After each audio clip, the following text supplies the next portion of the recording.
మీ దేహము దేవుని వలన మీకు అనుగ్రహింపబడి మీలోనున్న పరిశుద్ధాత్మకు ఆలయమై ఉన్నదని మీరెరుగరా? పరిశుద్ధ గ్రంథమైన బైబిల్ 1 కొరింథీయులకు రాసిన పత్రిక 6వ అధ్యాయము 19వ వచనం.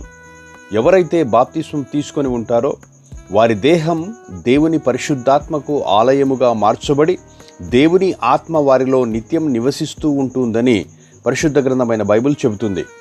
ఒక వ్యక్తి యేసుక్రీస్తు ప్రభువును తన సొంత రక్షకునిగా నమ్మి అంగీకరించి ఆయన శిలువలో కార్చిన పరిశుద్ధ రక్తము ద్వారా తన పాపాలను కడుక్కొని పాపక్షమాపణ పొంది బాప్తిస్మము ద్వారా పరిశుద్ధాత్మ దేవుడు వారి లోపలికి వచ్చి వారితో నిత్యం జీవిస్తూ, నడిపిస్తూ, రక్షిస్తూ, హెచ్చరిస్తూ, పోషిస్తూ, విడిపిస్తూ సంరక్షిస్తాడని ఒకానొక దినం మన శరీరం ఈ లోకయాత్ర ముగించుకున్న తర్వాత మన ఆత్మను పరలోకంలో నిత్య జీవములోకి చేరుస్తుందనేది క్రైస్తవ సిద్ధాంతం, క్రైస్తవ నమ్మకం మరియు క్రైస్తవ విశ్వాసం.